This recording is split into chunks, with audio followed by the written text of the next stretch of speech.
ಹೊಸದಾಗಿ ನಮಗೆ ಅಖಿಲ ಭಾರತ ರಾಷ್ಟ್ರೀಯ ಕಾಂಗ್ರೆಸ್ನ ರಾಹುಲ್ ಗಾಂಧಿ ಸಾಹೇಬರು ಅವ್ರನ್ನ ಸಂಘಟನೆ, ದಲಿತರ ಬಗ್ಗೆ ಇರ್ತಕ್ಕಂಥ ಕಾಳಜಿ, ಕಮಿಟ್ಮೆಂಟ್ ಇವೆಲ್ಲ ನೋಡಿ ಅವರು ರಾಹುಲ್ ಜಿ ಅವರು ರಾಷ್ಟ್ರಾಧ್ಯಕ್ಷನಾಗಿ ನೇಮಕ ಮಾಡಿಕೊಂಡಿದ್ದಾರೆ. ರಾಜೇಂದ್ರ ಪಾಲ್ ಗೌತಮ್ ಸರ್ ಅವರು. ಸೊ ಈಗ ನಮ್ಮ ರಾಷ್ಟ್ರದ ಈಗಾಗಲೇ ಹಲವಾರು ರಾಜ್ಯಗಳಲ್ಲಿ ಭೇಟಿ ನೀಡಿದ್ದಾರೆ, ದೆಹಲಿಯಲ್ಲೂ ಕೂಡ ಹಲವಾರು ಸಭೆಗಳು ಮಾಡಿದ್ದಾರೆ. ಪ್ರತಿದಿನ ಅವರು ನಮ್ಮ ಪರಿಶಿಷ್ಟ ಜಾತಿಯವರಿಗೆ ಒಂದು ಕೊಡ್ತಾ ಇರ್ತಕ್ಕಂಥವ್ರು. ಸೊ ಹಾಗಾಗಿ ನಾನು ಮಾಧ್ಯಮ ಗೋಷ್ಠಿಗೆ ಅವರ ಸ್ವಾಗತವನ್ನು ಮಾಡ್ತಾ, ಮತ್ತು ನಮ್ಮ ಜಕ್ಕಪ್ಪನವರು ರಾಷ್ಟ್ರೀಯ ಕೋಆರ್ಡಿನೇಟರ್ ಆಗಿದ್ದಾರೆ, ಅವರು ಕೂಡ ಇವತ್ತು ಎನ್ಎಲ್ಸಿಯಾಗಿ ನಾಳೆ ಪ್ರಮಾಣವಚನ ಮಾಡ್ತಿದ್ದಾರೆ. ಮತ್ತು ನಮ್ಮ ವಿಜಯ್ ಕುಮಾರ್ ಸಾರ್ ಅವರು ಕೂಡ KPCCಯ ಪ್ರಧಾನ ಕಾರ್ಯದರ್ಶಿಗಳಿದ್ದಾರೆ. ಮತ್ತು ನಾಗರಾಜ್ ನಾಯ್ಕ ಇದ್ದಾರೆ, ಉಪಾಧ್ಯಕ್ಷರು. ಮತ್ತು ನಮ್ಮ AICC ಕೋಆರ್ಡಿನೇಟರ್ ಡಾಕ್ಟರ್ ವಶಾಕ್ ಅವರಿದ್ದಾರೆ. ಈ ಕಡೆ ಎಡಭಾಗದಲ್ಲಿ ಜಲಿರಾಮ್ ರಾಥೋಡ್ ಅವರು, ಲಕ್ಷ್ಮಪ್ಪಲ್ ಅವರು, ಶ್ರೀಧರ್ ಅವರಿದ್ದಾರೆ. ಉಳಿದಂತೆ ನಮ್ಮ ಜಿಲ್ಲಾ ಕಾಂಗ್ರೆಸ್ಸಿನ ಅಧ್ಯಕ್ಷರು ಮತ್ತು ಮುನಿರಾಜ್ ವೈಸ್ ಪ್ರೆಸಿಡೆಂಟ್ ಇದ್ದಾರೆ. ಉಳಿದಂತೆ ನಮ್ಮ ಇದ್ದಾರೆ. ಸೊ ಎಲ್ಲರಿಗೂ ಕೂಡ ನಮಗೆ ಸಭೆಗೆ ಸ್ವಾಗತವನ್ನು ಮಾಡ್ತಾ, ತಾವು ಎಂದಿನಂತೆ ಮಾಧ್ಯಮದ ಸ್ನೇಹಿತರುಗಳು ಬಂದಿದ್ರಿ. ತಮಗೂ ಕೂಡ ಕರ್ನಾಟಕ ಪ್ರದೇಶ SC ಕಾಂಗ್ರೆಸ್ ಪರಿಶಿಷ್ಟ ಜಾತಿ ವಿಭಾಗದಿಂದ ಹೃತ್ಪೂರ್ವಕವಾದ ಸ್ವಾಗತವನ್ನು ಮಾಡ್ತಾ ನಮ್ಮ ರಾಷ್ಟ್ರ अध्यक्ष तम उद्देश्य मातनाडुत्ता नमस्कार साथियों। सबसे पहले तो मैं समस्त पत्रकार बंधुओं का स्वागत करता हूँ, अभिनंदन करता हूँ। अभी करीब 3 माह पहले मैंने national chairman SC department Congress का चार्ज लिया और पूरे देश में संगठन को मजबूत देने का काम मैं कर रहा हूँ। कल मैं चेन्नई था, आज बेंगलोर SC डिपार्टमेंट की मीटिंग है, कर्नाटका SC डिपार्टमेंट की बेंगलोर में। उद्देश्य एक ही है कि जो पीछे भारतीय जनता पार्टी की केंद्र की सरकार ने 2003-04 के दौरान 4th क्लास एम्प्लॉयमेंट को फिक्स पे कमीशन में पूरी तरीके से आउटसोर्स कर दिया और हमारे ज्यादातर लोग 4th क्लास की नौकरियों में आया करते थे। आउटसोर्स होने से एक तो जॉब सिक्योरिटी खत्म हो गया, ठेकेदार हमारे लोगों की न्यूनतम मजदूरी में से भी 40% खा जाते हैं। तो इस पे हम लोग केंद्र की सरकार से मांग कर रहे हैं कि 4th क्लास एम्प्लॉयमेंट को दोबारा से वापस सरकार के से लाया जाए। केंद्र की बीजेपी सरकार के नेतृत्व में पहली बार एक नया मंत्रालय बना, डिसइन्वेस्टमेंट मिनिस्ट्री, और भारत सरकार के ज्यादातर PSUs को बेचकर उन्होंने हमारे नौकरियों के रास्तों को भी बंद कर दिया है। लेटरल एंट्री के माध्यम से वो डायरेक्ट ब्यूरोक्रेट बना रहे हैं, डायरेक्टर, जॉइंट सेक्रेटरी डायरेक्ट भर्ती कर रहे हैं। क्लास 4 ऑलरेडी आउटसोर्स कर दिया। क्लास 2, 3, 4 के अंदर, क्लास 1, क्लास 2, क्लास 3 के अंदर भी 50% वैकेंसीज पूरे देश में खाली हैं। तो बाकी की 50% में भी आधी कॉन्ट्रैक्ट पे भर्ती है। बैंक्स लोन देते नहीं है, उनकी टर्म कंडीशन इतनी हार्ड है कि हमारे लोग वो फुलफिल नहीं कर पाते। हमारी सरकार ने 93rd अमेंडमेंट इंडियन कॉन्स्टिट्यूशन में किया और उसमें 15/5 जोड़ा 2006 में।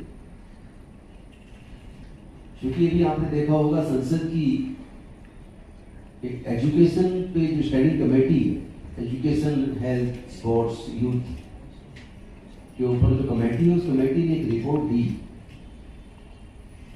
कि जो प्राइवेट प्रीमियर एजुकेशनल इंस्टीट्यूशन है उनमें रिजर्वेशन ना होने की वजह से आज भी 0.89% शेड्यूल कास्ट के बच्चे पढ़ रहे हैं, यानी 1% भी नहीं है। आदिवासी 0.53%, लगभग आधा परसेंट से। यहाँ तक कि जो क्लास 1 की नौकरी में चले गए शेड्यूल्ड कास्ट और ट्राइब के लोग, वो भी उन प्रीमियर प्राइवेट एजुकेशनल इंस्टीट्यूशन में पढ़ाने का अपने बच्चों का खर्चा नहीं उठा सकते। अशोका यूनिवर्सिटी,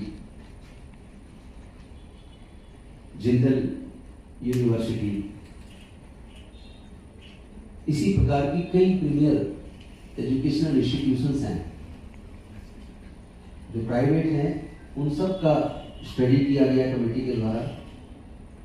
हायर एजुकेशन के ऑफिसर्स, टेक्निकल एजुकेशन के ऑफिसर्स, तमाम बड़ी प्राइवेट यूनिवर्सिटीज के मालिक, उन सब के साथ कमेटी ने बातचीत की, फिजिकल सर्वेस किए और उसके बाद कमेटी ने रिपोर्ट तैयार करके संसद में जमा की विद द रिकमेंडेशंस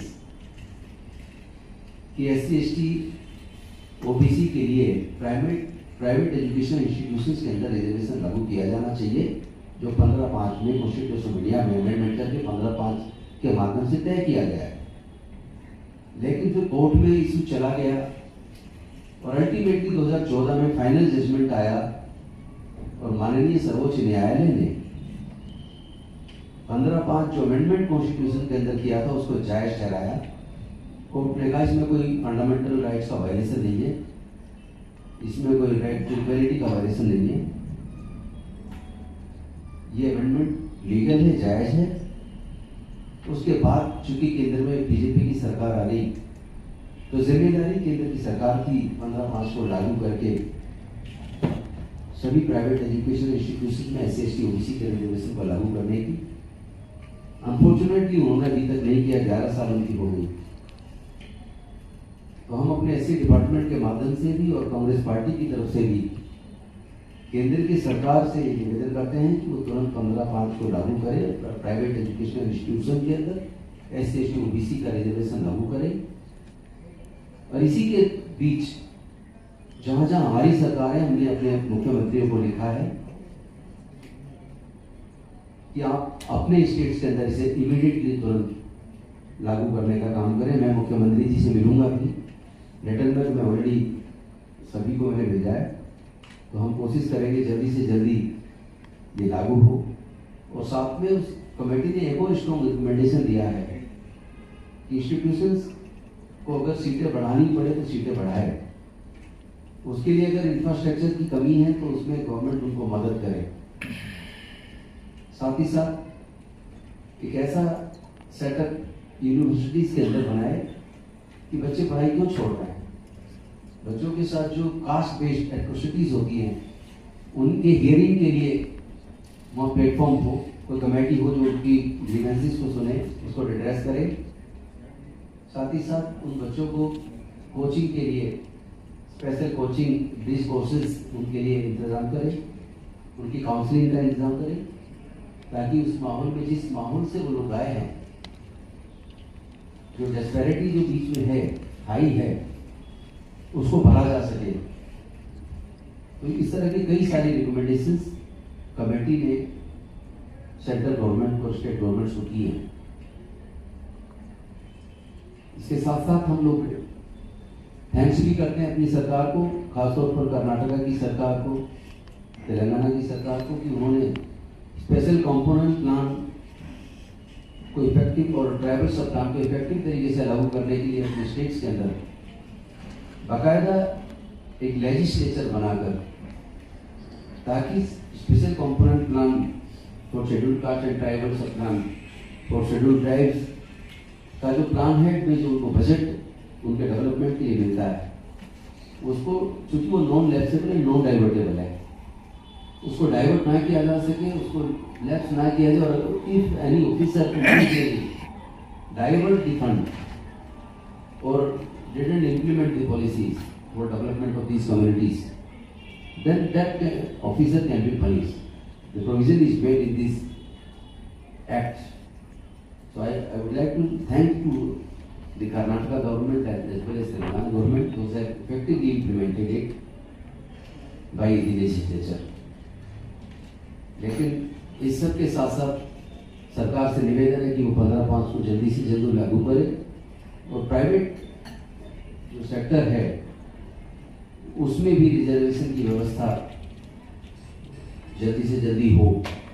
इन्हीं सब मुद्दों के साथ मुख्यमंत्री जी से भी बात करेंगे और साथ ही साथ अपने संगठन को विलेज स्तर तक, बूथ स्तर तक मजबूत करके जो वोट की चोरी देश के अंदर चल रही है, चुनाव की पूरी चोरी हो रही है, उस पर रोकने के लिए और वोट कहीं कट तो नहीं रहा है, वोट सबके सुरक्षित है या नहीं है, वोट ठीक से लोग डाल पा रहे हैं नहीं डाल पा रहे हैं, उसके लिए हमारी ऐसी डिपार्टमेंट की जो टीम विलेज लेवल का जो हमारा ऑर्गेनाइजेशन है और बूथ लेवल का ऑर्गेनाइजेशन है, मंडल स्तर का ऑर्गेनाइजेशन है, उसको हमारा डिपार्टमेंट मजबूती देगा। इन्हीं सब मुद्दों को लेके मैं आज बेंगलोर आया था। आप लोग कोई सवाल पूछना चाहें तो पूछ सकते हैं। जो कर्नाटक में एससी में among the SC inner reservation किए उसको संतुष्ट है आपको? इस चीज का please clarify. Internal quota. Internal This is reservation. the sub-classification judgment came on 1st August 2024. And it is not easy to give share to everyone. But this is an effort to bring them into the mainstream. Because so many scheduled caste communities are left behind. They are raising the issue. They must be given a separate quota. But there are certain limitations. Suppose if I talk about Haryana, there are 78 castes, scheduled castes. I have gone through the report of the government of Haryana. Out of 78 castes, 4 castes are there, those not even a single person is in 4th class employment. Second, government jobs are very less. Suppose there a vacancy arises, a 2 vacancy arises for civil engineer, JEE for civil, and the qualification required is graduate in civil engineering. So first of all, a person should have that degree. If anybody has that degree, only that one can appear in that exam. Only that one can apply for that post. But there are so many castes in which not even a single person is engineering graduate. The problem is this. The first thing is to give them education. But the main difficulty which I find is that even in government educational institution, in engineering college, law college, medical colleges, architect colleges, the cost of education for a degree is so high. If a person take admission in Bangalore Law University for 5-year course law, a family needs at least 25 lakh rupees in government law college. For engineering college, in government engineering college, a person needs at least 50 to 20 lakh. If a family doesn't have that much amount, how that family can bear this expense for a degree for his children? So this is the difficulty. I am raising this issue before the government, central government as well as state governments. First of all, you arrange fund to reimburse their fee. Why the person should deposit fee? How they will arrange? Bank didn't give them loan. This is the duty of the government to arrange funds for paying fee of a child for their education.